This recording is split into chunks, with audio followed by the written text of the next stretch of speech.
What is up, everyone? OJ over here from Player Essence, and welcome to another P News video. Today, we're going to be discussing the PS Vita physical game production coming to an end in the Americas and Europe. We also have Professor Layton. Yes, that is finally coming to Nintendo Switch. We got an official announcement. In addition to Okami HD getting dated for Japan on the Nintendo Switch. So let's go ahead and get right into this. And we are starting off with the PS Vita physical game production is set to end on March 31st, 2019 in the Americas and in Europe. Say goodbye to all physical PS Vita game production, guys. It is officially being shut down at that date and time. So Sony Interactive Entertainment America and European branches plan to end all PS Vita game card production by the close of the fiscal year 2018, the company told developers in an email today obtained by Kotaku. However, digital distribution will continue. Now, in the email, Sony told developers they must submit all PS Vita physical product code requests by June 28th and the final purchase orders by February 15th, 2019. Sony's 2018 fiscal year ending on March 31st, 2019. Sony confirmed in an email to Kotaku that the PS Vita game card production is coming to an end. PS Vita first launched back in Japan in December 2011, followed by North America and Europe in February 2012. So this is very unfortunate because there's still quite a number of limited run games that does PS Vita physical versions even up to this point. So that will cease to exist at some point, considering they won't be able to do physical cartridges after March 2019. So that's unfortunate for PS Vita owners, but this was inevitable in terms of it happening, right? Like, the PS Vita has pretty much been dead for quite some time. This is just like the final nail in the coffin. There's already been many other nails in the coffin, but this is like the super large Castlevania, Simon Belmont type of stake, and just bam, just plant that in there. It is pretty much done, guys. The PS Vita is officially done.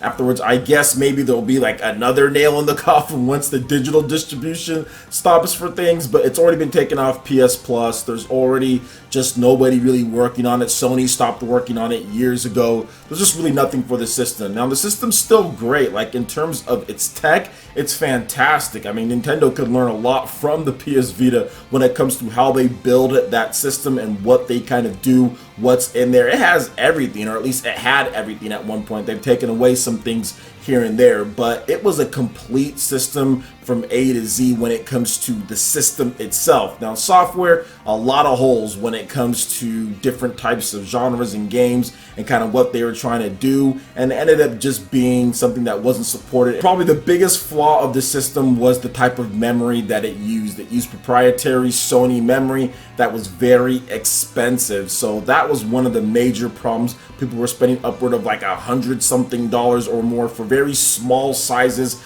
of memory on the PS Vita for games. So that, I think, drug it down, in addition to Sony just not making hit games. I mean, they just didn't make enough hit games for the system. A lot of people didn't feel like they wanted to play Uncharted by doing this on the back of the system, swiping the back touchpad and doing stuff like that. It just wasn't interesting enough for all of the big fan base that usually buys the PS3 and that buys the PS4. It just wasn't enough for them to go out there and buy a PS Vita. So it's unfortunate, but at the same time, I mean, we saw this a while ago. I remember making some podcasts or doing podcasts talk about how the PS Vita is dead years and years ago. So this is nothing crazy. So it is what it is at this point, right? So what do you guys think about the PS Vita? What are some of your favorite games on the system? And what do you think the legacy of the PS Vita will be 10 to 15 years from now when people look back at the systems from this era? Let me know your thoughts in the comment section below. Alright, now moving on to the next topic here. We have Layton's Mystery Journey, Katrielle and the Millionaires Conspiracy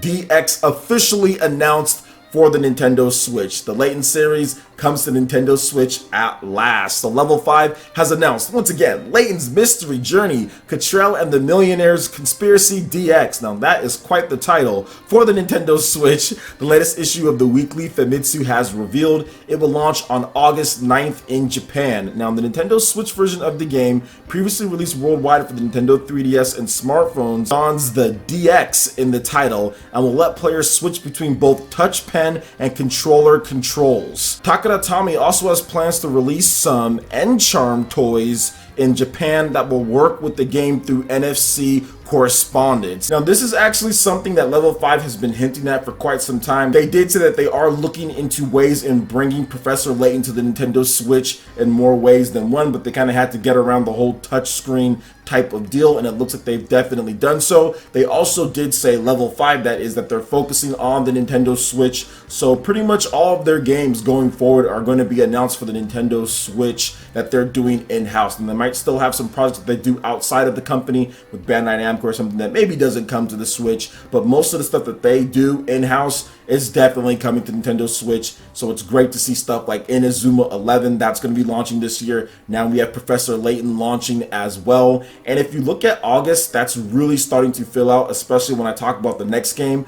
But we do have Monster Hunter Double Cross. That game is coming in the Americas in August of this year. And then we also have this game now too. Hopefully it gets a Western release sometime in August or right after that. So we're starting to see some of the other games coming over for August. And it's seriously just a killer summer for Nintendo. From May all the way through to August, the games are starting to fill out, and I'm really liking just the consistent flow that we're getting and announcements from some of these developers out there, especially the Japanese third-party developers. So what do you guys think about Layton's Mystery Journey, Katrielle, and the Millionaires coming to the Nintendo Switch this August in Japan? Are you guys big Layton fans? Do you love this game on Nintendo 3DS? How do you guys feel about the franchise going forward and its prospects on the Nintendo Switch? Let me know your thoughts in the comment section below. Alright, and moving on to the final topic here, Okami HD will launch for the Nintendo Switch on August 9th in Japan. You can finally play Okami, the original Okami,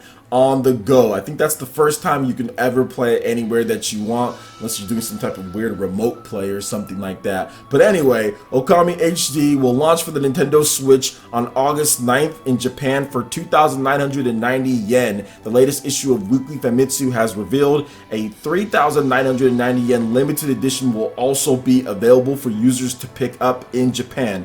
Now, in North America and Europe, Okami HD is due out this summer. It is currently available for the PS4, PlayStation 3, Xbox One, and PC, and originally launched for the PS2 and then later was ported over to the Nintendo Wii. So there are a number going back to the 6th generation of Okami being ported over and over and over again, and now we're getting the Switch port here. And once again, it was so funny when I heard people complaining about this, because I was like, guys, they're probably going to port this one over when Capcom said, we have no plans. They always say that, we have no plans. Mega Man Legacy Collection. Then we also had Monster Hunter. And then Okami. They literally said for all 3 games, we have no plans. And people freaked out. And then all 3 games are coming out in 2018. Which is the funniest thing about Capcom and whenever they announce something. Because this always happens. It's like the cycle. It's like the never-ending cycle or something like that. Like the old school Reapers from Mass Effect. The cycle just continues. For me, it's just one of those things where I knew this would come eventually. Okami did okay on the Wii back in the day, and I'm pretty sure it would have got a Wii U port if the Wii U didn't flop so bad. So I'm pretty sure it would have been on the Wii U if the Wii U just wasn't a flop. So I do feel that this is going to do good on the Nintendo Switch. It is digital only here in the West so far. Japan is getting the limited edition like we talked about here. So if anything changes, I'll make sure to update you guys, but it is digital only for right now in the West. But it's still a great game, and you will have those touchscreen controls. I think the Nintendo Switch version is probably going to be the best one because you can take it anywhere that you want. You have the touchscreen controls, and of course you can play it on the TV as well. It fits Okami so good, especially with the type of attacks that you do, which you usually did with the dual analog. Now you can do them with the touchscreen, which is really cool. I think it'll control better than like what the Wii did with the tracing with the Wii remote and stuff. So what do you guys think about this when it comes to Okami HD on the Nintendo Switch getting dated? Professor Layton franchise and the olive branch of that coming over to Nintendo Switch, and then also PS Vita physical games ceasing to exist after March 2019. Let me know your thoughts in the comment section below. Alright Ninja, that wraps it up for this video here. Go ahead and check out the links in the description below. We got Facebook and Twitter. Go ahead and give us a like and a follow on our social media. Really helps us spread the content of Player Essence across the internet in addition to YouTube. Also, make sure you check out our Patreon, Twitch, and YouTube live gaming pages, and consider supporting Player Essence. When you do so, it gets you access to all sorts of cool benefits, perks, rewards, and emotes via YouTube sponsorship. So check out the link in the description below, and consider supporting Player Essence right here on YouTube. Hit that like button if you did like this video. Lets me know you guys want more content like this going forward in the future. And subscribe to Player Essence for the latest RPG, Japanese, Nintendo gaming news. Thank you so much for watching, and we'll catch you ninja for the next video. Peace.